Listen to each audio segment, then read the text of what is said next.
आज आपको संविधान में पढ़ाना है 20 और 21। ये बहुत इंपॉर्टेंट अनुच्छेद है, आर्टिकल 20 और आर्टिकल 21। 19 तक तो पढ़ा दिए ना, आर्टिकल 20 देखते हैं। आर्टिकल 20 जो है ये बहुत जरूरी है, इतना पावरफुल है 20 और 21, किसी राष्ट्रपति भी रोक नहीं लगा सकते।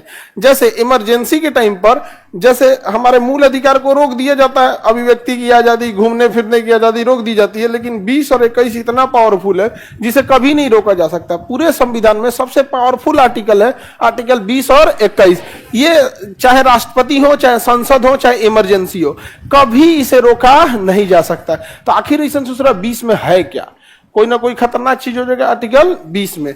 तो 20 में क्या कहा है कि एक गलती की एक सजा होनी चाहिए, एक गलती की एक सजा, और सजा उस समय के कानून के अनुसार, सजा उस समय के कानून की। तो बताइए, एक गलती की एक अपराध एक सजा, एक सजा, एक अपराध एक सजा।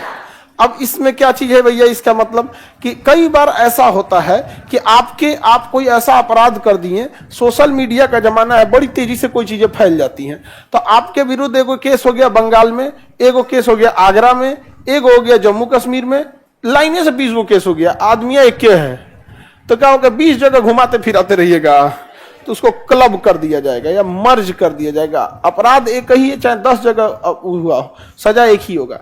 उसका एक और पहलू है कि सपोज कीजिए आपने कोई अपराध किया, आपको 5 साल जेल हो गया, आप वापस आ गए जेल की सजा काट के, फिर आप सड़क पे घूमते हुए पुलिस को मिले, पुलिस फिर उठा के पुलिस पकड़ के टांग दिए, अरे तुम ही तो मर्डर किया था 5 साल पहले, चल चल चल चल, फिर मुकदमा चला दिया, तब दिक्कत हो जाएगा ना। तो जब आप अपनी सजा कंप्लीट कर दिए हैं तब आप दोष मुक्त हो गए, अब आपको एक सामान्य जीवन जीने की आजादी होगी। यही कारण है कि जब अपराधी को पुलिस पकड़ती है तो उसके चेहरे को ढक देती है, इसलिए कि जब उसको सजा सुनाया जाएगा तो जरूरी नहीं कि वो अपराधी घोषित हो, जरूरी नहीं कि वो अपराधी घोषित हो, सबूत गवाह क्या मायने रखते हैं यहाँ पर। लेकिन अगर वो अपराधी साबित हो भी गया, जब वो सजा काटेगा और बाद में जब निकलेगा तो समाज में उसे घुल मिल कर दोबारा जीवन जीने में तकलीफ नहीं होगी। तो एक गलती की कितनी सजा? आगे बढ़े, एक गलती की एक सजा, ये तो समझ में आ गया। दोबारा होगा, जैसे मान के चलिए आपने चोरी किया और आपको 2 महीने की सजा हो गई। अब जैसे 2 महीने की सजा कंप्लीट हो गई ना, अब आपको कोई कुछ नहीं करेगा, जज के सामने जाके इसे कुछ नहीं, हाँ सजा काट लिया हम, कुछ नहीं होगा, कुछ नहीं करेंगे जज साहब दोबारा करेंगे, कोर्ट के अंदर कैसे आया बिना पूछे, इसको 2 दिन के लिए फिर भेज दो, वो एक अलग अपराध है। लेकिन ऐसा नहीं कि आपको दोबारा सजा हो गया, यहाँ पे जाके उनको गुड मॉर्निंग कहिएगा तो भी कुछ नहीं करेंगे, गुड मॉर्निंग हो गया, एक गलती की एक सजा। उसी व्यक्ति को दोबारा उसके लिए सजा नहीं सुना सकता। इस दूसरा क्या है? सजा उस समय के कानून के अनुसार, सजा अपराध के समय के आधार पर, अपराध के सजा उस समय के कानून, उस समय के कानून के अनुसार, जैसे जिस समय आपने अपराध किया है ना, उस समय क्या सजा थी, उसी हिसाब से आपको सजा देगा। अब जैसे आपने कोई अपराध किया 2023 में, लेकिन जरूरी नहीं कि 23 में ही आपका मुकदमा फाइनल हो जाए, मुकदमा 3 साल 4 साल लंबा चलेगा। जब तक 2024 में कानून बदल गया, तो क्या अब आपको नए कानून से सजा देगा या 23 वाले कानून से? 23 वाले कानून से। समझ में आ गया कि नहीं आ गया? 23 वाले कानून, यानी आप जिस समय अपराध किए उस समय कौन सा कानून था, उससे पहले के कानून और उसके बाद के कानून से कोई बहस नहीं है, चाहे मुकदमा कितना भी लंबा क्यों ना हो। तो दो भी जो नया कानून आया है, क्या यह पिछले साल या फिर कानून बनने से पहले के मुकदमे पे लागू होगा? मुकदमा कितना लंबा चल रहा है इससे मतलब नहीं है। अपराध किस समय हुआ, जैसे अपराध होने के 1 घंटा बाद कानून बदल जाएगा, तो क्या आप उसे पुराने कानून से सजा देंगे या नए कानून से? पुराने कानून से ही क्या दिया जाएगा? सजा दिया जाएगा। किसी को कोई दिक्कत? बताइए, सजा किस समय के कानून से देना है? जो उस समय के कानून। अब जैसे चोरी किया आपने, ठीक है, तो चोरी जिस समय किए उस समय कितनी सजा थी? सपोज 2 साल। अब ये नहीं कि आप चोरी की सजा उठा के लाएंगे कि मुगलों के समय तो हाथ काट दिया जाता था, इसका भी काट दो, नहीं काटने गए, मुगल गया, तो सजा कैसे देना है? उस समय का जो कानून रहेगा उस समय के हिसाब से। समझ में? तो ये हो गया। अब यहां पे 3-4 बातें और रखी गई हैं, जैसे अपने विरुद्ध गवाही न देना। जैसे यहां पे जब भी अपराध किसी को पकड़ती है पुलिस अपराधी को, तो उसे काला चेहरा ढक देती है। रीजन क्या है कि जरूरी नहीं कि वो दोषी सिद्ध हो जाए, कई बार उसे मजबूरी में फंसा दिया जाता है, लेकिन मीडिया दिखा देगी, हल्ला कर देगी हो करके, तो फिर पता चल जाएगा कि जा, नहीं समझ में आ गया। तो अजीब अजीब हल्ला हो जाता है सब यहाँ पे। जैसे अभी कैसे कर दिया था, खान सर फरार, हम दिल्ली गए तो सब पूछा सब ठीक ठाक है, सुने फरार है, फरार है, तो हम कहे हाँ जो दिखा रहा था वो करे लेके फरार थे।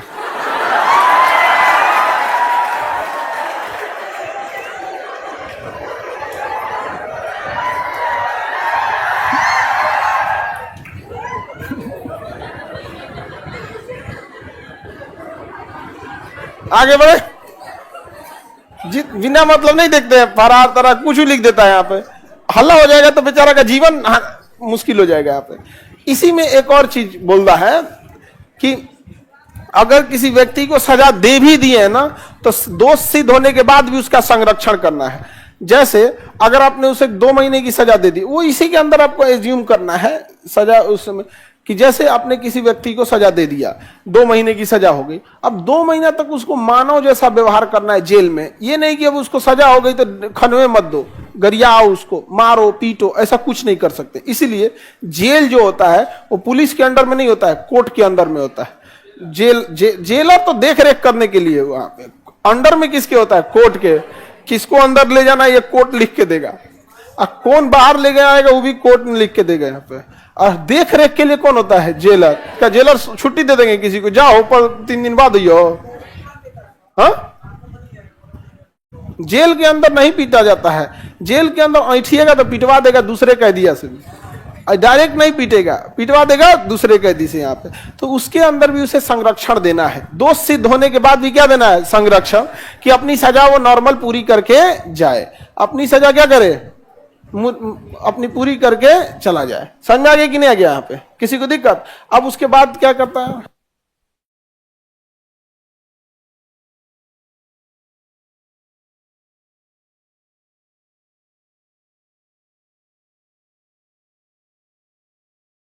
आगे बढ़ते हैं। तो इसमें एक और बात है जो आप लोग के काम लायक चीज है, स्वयं के विरुद्ध गवाही नहीं देना है। स्वयं के विरुद्ध गवाही नहीं देना है, अपने खिलाफ गवाही नहीं देना है। यहां पर 1-2-4 चीज तो इसमें समझ गए आपको। दोष सिद्ध के बाद भी क्या देना है आपको, संरक्षण देना है। बहुत सारी चीजें हैं इसमें, दोष सिद्ध होने के बाद भी संरक्षण देना है, चेहरा और ढकना है, वो सारी चीजें इसमें समझिए। ये चीज स्वयं के विरुद्ध गवाही नहीं देना है। इस चीज को हमेशा याद रखिएगा। पुलिस अगर आपको पकड़ ले और पीटे कि तुमने किया था अपराध, चुपचाप मान लीजिएगा हाँ साहब गलती से हो गया, बिना मतलब पुलिस के आगे बहस कीजिएगा ही नहीं। मीडिया में दिया हुआ बयान, पुलिस के सामने दिया गया बयान कोर्ट में मान्य नहीं होता है। बिना मतलब पुलिस से बहस कीजिएगा और 2-4 लाठी मारेगा आपको। समझ में आ गया कि नहीं आ गया? यहाँ पे पुलिस के सामने 3-4 चीज गलती नहीं कीजिएगा, जबान नहीं लड़ाइएगा। अगर आप घेरा गए पुलिस के सामने ना, तो फिर एक्सेप्ट कर लो भाई, जाओ यहाँ पे। 20(3) आपको कहता है कि स्वयं के विरुद्ध गवाही नहीं देना है।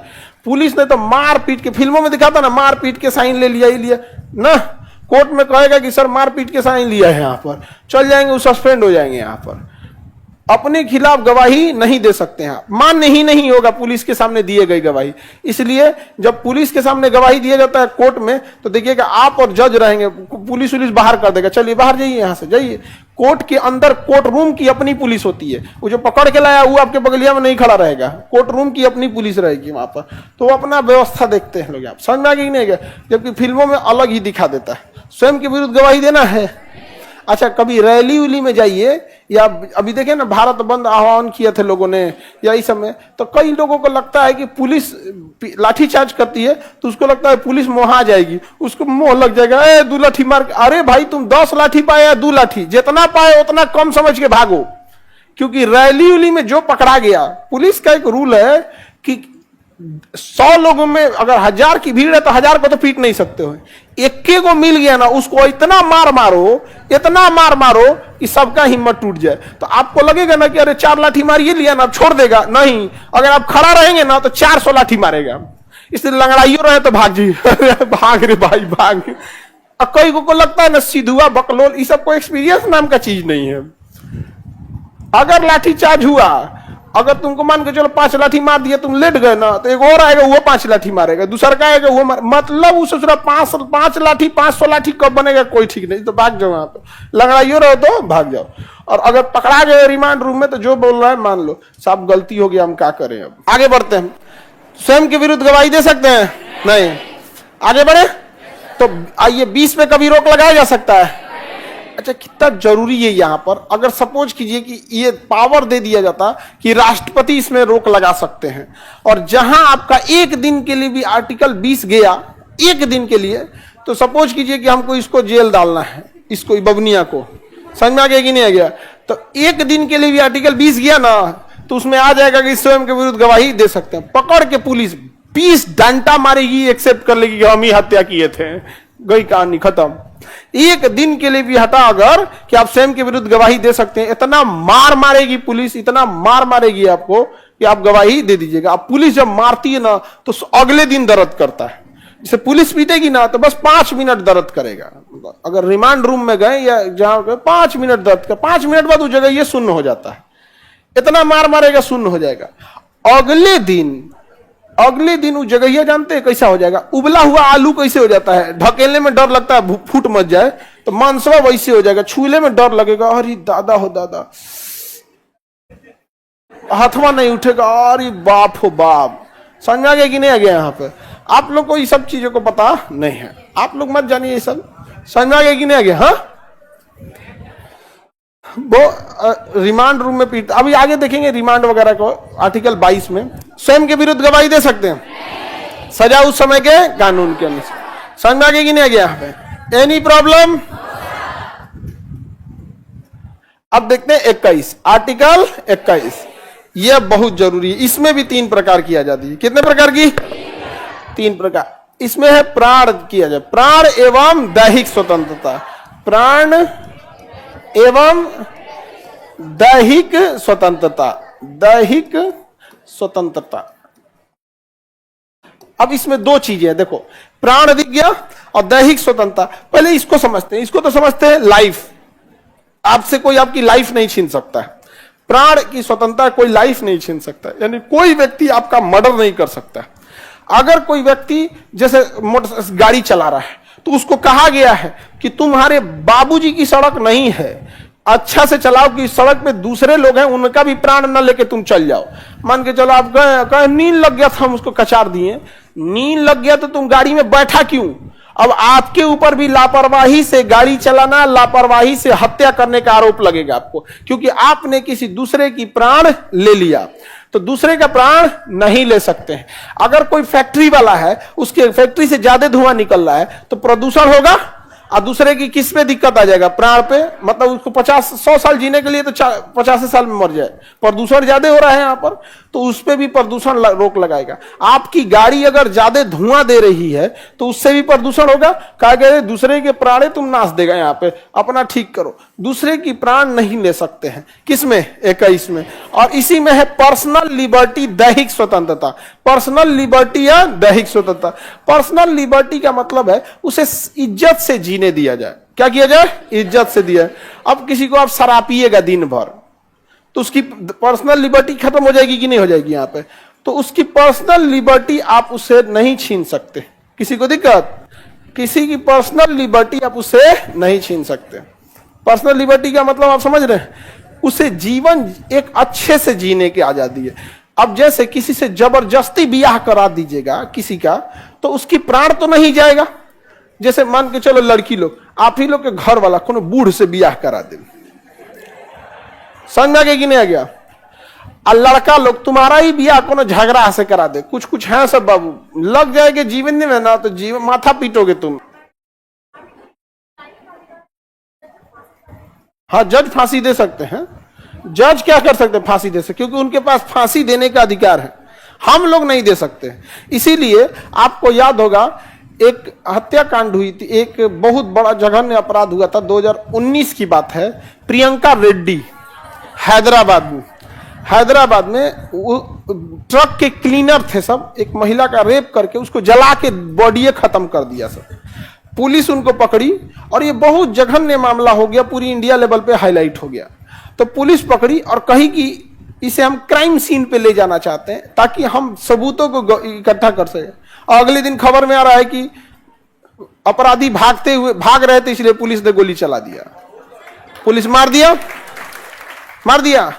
2 साल बाद कोर्ट ने इंक्वायरी बैठाई और कोर्ट ने कहा कि जो गोली चली है ना वो एग्जैक्ट बॉडी में घुसी है, एग्जैक्ट, जबकि भागते हुए पे गोली चलती है ना हल्का तिरछा घुसता है। इसका मतलब रुके हुए व्यक्ति पे गोली चलाया गया है और जो एसपी चलाए थे गोली उसको सस्पेंड कर दिया गया और उस पुलिस वाले के खिलाफ हत्या का मुकदमा चल रहा है। रीजन क्या है कि अगर आप ये पुलिस वालों को अधिकार दे दीजिएगा तो ये बात समझिए कि 90% केस में वो लोग क्रिमिनल को मारेगा।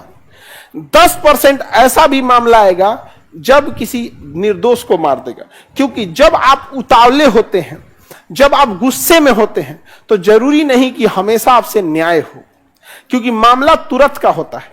तो जब मामला पुलिस के पास होता है तो लोग उतावले होते हैं, इमोशन से भरे होते हैं, क्योंकि मामला तुरंत होता है। लेकिन जब वही मामला एफआईआर वगैरह चार्जशीट बन के, डायरी बन के 90 दिन बाद कोर्ट में पहुंचता है तो इमोशन, उतावलापन, गुस्सा अब ठंडा हो चुका रहता है, दोनों पक्ष की बात सुनी जाती है। इसलिए अगर आप यह अधिकार पुलिस को दे देंगे तो न्याय तो होगा, लेकिन कुछ मामले में ऐसा भी हो जाएगा कि किसी को मार देगा सब, क्योंकि सारे लोग एक जैसे नहीं होते। और जितने बड़े अधिकारी होते हैं, जितने बड़े अधिकारी वो फील्ड में थोड़े जाते हैं, क्या घटना हुआ थानेदार से पूछेंगे। आपको क्या लगता है कि बिहार के कोई डीजीपी होंगे, कोई घटना हुआ तो क्या जमीन पे आके जांच करेंगे?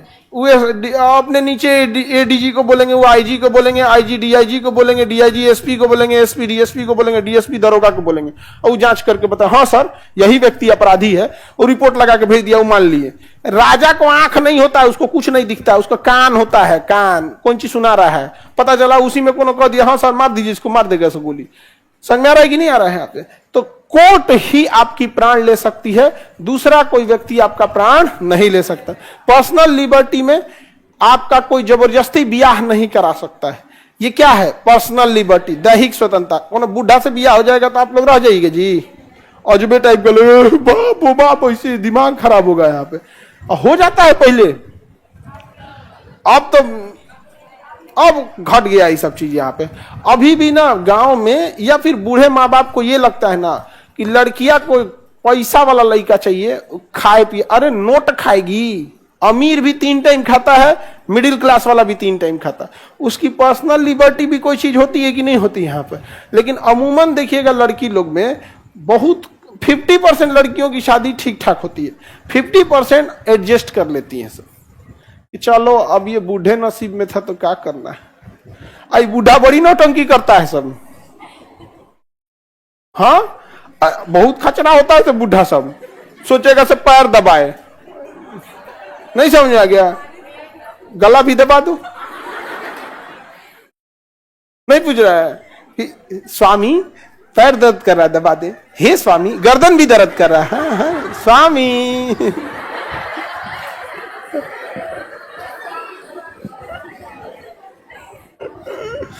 ऊपर वाला हमको लड़की नहीं बनाया, जानता था। स्वामी को कब स्वर्गीय बना देगा कोई ठीक नहीं। बिना मतलब का नौटंकी करता है सब। अब तो ये दैहिक स्वतंत्रता समझ आ गया कि नहीं आ गया? अगर कोई जबरदस्ती ब्याह करे तो कोर्ट में चल जाएंगे कि नहीं चल जाएंगे? जा सकती हैं यहाँ पे। अब कोर्ट में जाके जज साहब से कह सकती हैं कि हम ब्याह ना कर दो, वो मुझौसा से ओकरा से ब्याह कर दो, कोई फुट्टा ना, तो कोर्ट रोकवा देगा शादी। कि इसकी पर्सनल लिबर्टी क्या है, प्रभावित हो रही है। इसे जीवन जीने के लिए केवल सांसों का चलना जरूरी नहीं है, उसके साथ भी चीजें होती हैं, तो उसकी पर्सनल लिबर्टी क्या हो जाएगी, खत्म हो जाएगी। यही रीजन है कि देखिएगा ना कोर्ट में जब किसी को वो देखेंगे ना ढकवा देता है चेहरा, क्योंकि उसको ना अब जब वो छूट के आएगा तो दिक्कत हो जाएगा उसको वापस समाज में घुलने मिलने में। तो दैहिक स्वतंत्रता समझ में आ रहा है कि नहीं आ रहा है? प्राण एवं दैहिक स्वतंत्रता, पर्सनल लिबर्टी समझ में आ गया? किसी को दिक्कत ना? खुद का प्राण ले लीजिएगा तब भी सजा होगा आपको। जैसे मान के चलिए आप सुसाइड करने की कोशिश की, आप सुसाइड सक्सेसफुल हुआ, तब सजा देने वाला कोई बचा ही नहीं। लेकिन अगर बच गई तो पुलिस केस करेगी कि यहां जान लेने का अधिकार केवल जज साहब को है। आप कौन होती हैं? आपको जेल हो जाएगा, और जेल में जाइएगा ना तो पुरनका कह दिया पूछता है सब, क्या हुआ था? तो हम सुसाइड करो तो बच गए। दूर ससुरा, हमसे ना हेल्प लेना चाहिए। सुसाइड कर सकते हैं? नहीं, क्योंकि आप अपनी जान भी नहीं ले सकते। किसमें? इसी में है निजता का अधिकार। निजता, निजता यानी प्राइवेसी, प्राइवेसी। इसी अधिकार के तहत आपसे कोई जबरदस्ती आपकी प्राइवेसी वाली चीज नहीं पूछ सकता है। समझ में आ गया कि नहीं? ये 2017 में जोड़ा था, 2017 के आसपास इसको जोड़ा गया था। यहाँ पर कोई मैटर था, उसी में जोड़ दिया। यानी अगर आपका कोई पासवर्ड मांगना चाहे तो नहीं मांग सकता, आप मना कर सकते, नहीं देंगे हम आपसे। समझ में आ गया? चाहे हस्बैंड वाइफ में ही क्यों ना हो, हस्बैंड वाइफ में कोई पासवर्ड तो नहीं देंगे, मना कर सकते हैं। बाद में उस बेसिस पे वो डिवोर्स फाइल कर दे वो अलग बात है, आपका रिश्ता खराब हो जाए वो अलग बात है, लेकिन पासवर्ड नहीं दे सकते आप। अरविंद केजरीवाल का मोबाइल पकड़ लिया ईडी, पूछ रही पासवर्ड क्या है? तो अरविंद केजरीवाल कहेगा क्या ईडी बनेगा रे तुम, आर्टिकल 21 भी नहीं पढ़ा तुम। यहाँ पे निजता का अधिकार है, हम काहे को बताने जाएंगे।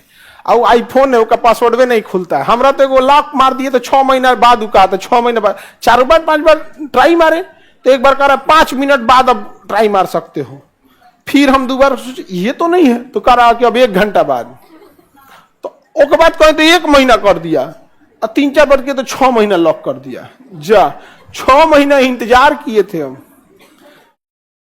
उसको खुलवाएंगे पासवर्ड, उसके बाद फिर दुकान पे भेज के उसका पासवर्ड तोड़वाएं। उसकी खासियत जानते हैं क्या? अगर आपने पासवर्ड ब्रीच कर दिया, किसी हैकर के माध्यम से पासवर्ड तोड़ दिया, तो उस मोबाइल में चाहे जितनी भी चीजें हैं सब का सब डिलीट ऑटोमेटिक हो जाएगी, एकदम नया की तरह हो जाएगा। अब ईडी परेशान है कि भैया उसका पासवर्ड बताने वाला आदमी है नहीं, और अगर तोड़वाएं तो उसमें क्या है मोबाइल में सब डिलीट हो जाएगा। यहाँ पर समझ में आ गया कि नहीं आ गया? तो प्राइवेसी है। और आजकल का लड़का आईफोन लेके घूम रहा है, अरे ससुरा ईएमआई पे आईफोन लेके दिखा रहा है। अरे दादा हो दादा, क्या तुम लोग गुंडा बनेगा जी? ईएमआई पे आईफोन लेके भाज रहा है, समझ में आ रहा ही नहीं आ रहा है? 10,000 जमा कर दिया है, ईएमआई का किस्त बना लिया, क्या तो आईफोन लेके घूम रहे हैं आप। मिरर सेल्फी में, अच्छा मिरर में भी सेल्फी होता है आईफोन दिखाने के लिए ना, मत पूछो। यहाँ पे निजता का अधिकार समझ में आ गया? प्राइवेसी, प्राइवेसी ये बहुत जरूरी है। अच्छा 20 और 21 को कभी रोका भी नहीं जा सकता, रोका जा सकता है? तो आप लोग के पास प्राइवेसी का अधिकार है कि नहीं है? आप लोग चाहें तो पासवर्ड नहीं बता सकते, कोई दिक्कत? हाँ, कोई कैदी भी प्राइवेसी का अधिकार रख सकते, हाँ नहीं निकाल सकते इंफॉर्मेशन, आपको सबूत जुटाना पड़ेगा। जैसे कोई कैदी है, पता चला यहीं पे मर्डर किया था इसी क्लासरूम के पास, तो आप उससे ये कह सकते हैं कि कहां पे मर्डर हुआ था, यहाँ पर क्राइम सीन के पास। अब जब यहाँ मर्डर किया होगा ना, अब आपको कह दिया, अब तो पता चल गया अच्छा यहाँ मर्डर किया, तो फोरेंसिक वाले को ले आके देखना पड़ेगा, कुंडी पकड़ा होगा, दरवाजा पकड़ा होगा, नीचे फुटप्रिंट होगा, या हाथ का फिंगरप्रिंट होगा, या बाल वगैरह गिरा होगा तो डीएनए वगैरह। अब आपको उसकी मदद से एविडेंस जुटाना होगा। अपराध से सजा नहीं होती है, सजा होती है एविडेंस के आधार पर। कई बार कोर्ट सबूत गवाह से मुक्त कर देता है, कहता है कि एविडेंस नहीं है तो हम कहां से लाएं यहाँ पर, क्योंकि उसके पास प्राइवेसी है। आपको प्राइवेसी के थ्रू वो प्राइवेसी बताएगा ही नहीं यहाँ पर, तो क्या करना पड़ेगा? एविडेंस। यही वजह है कि आप किसी का नार्को टेस्ट या फिर आप उसका पोलियोग्राफिक टेस्ट नहीं कर सकते, उसके लिए कुछ प्रोसीजर है, कोर्ट कहेगा तब करना होगा। नार्को टेस्ट में एक इंजेक्शन होता है सोडियम पेंटोथेन, वो आपको इंजेक्शन लगा देगा, आपको अपने दिमाग से थोड़ा थोड़ा कंट्रोल कम हो जाएगा। अब वो पुलिस आपसे 2-4 को मीठा मीठा बात पूछेगी, नाम क्या है? अच्छा ये है, घर, माता का नाम, पिता का नाम, अपराध क्यों किए थे? गलती से कर दिए थे साहब। किस दिन किए थे? सोमवार को साहब। कहाँ किए थे? बगीचा में गटैये काट दिए साहब। नहीं समझ आ गया, आप बॉक दीजिएगा यहाँ पे। तो नार्कोटिक्स सोडियम पेंटोथेल, वो क्या होता है? सोडियम पेंटोथेल। अब वो बाजार में नहीं ला सकते हैं, यहाँ पर समझ में आ गया कि नहीं आ गया यहाँ पे? हाँ, वो पोलियोग्राफी थे, वो अलग हो गया पोलियोग्राफी, ये तो नार्को टेस्ट बता रहे हैं आपको यहाँ पे। समझ में आ गया कि नहीं आ गया? अजमल का सबवा का कर दिया था, सब मार दिया वहां पे। बोला कितने लोग थे? कहा 10। कहा 10 तो इतना भयानक तबाही कैसे मचा दिया? तो क्योंकि वो अपना मूवमेंट चेंज करते जा रहे थे, तो वह बहुत होता है। तो कोर्ट से ही आप इसे कर सकते हैं, उसका प्रेस्क्राइब एक डेटा है कि इन अपराध पे कर सकते हैं।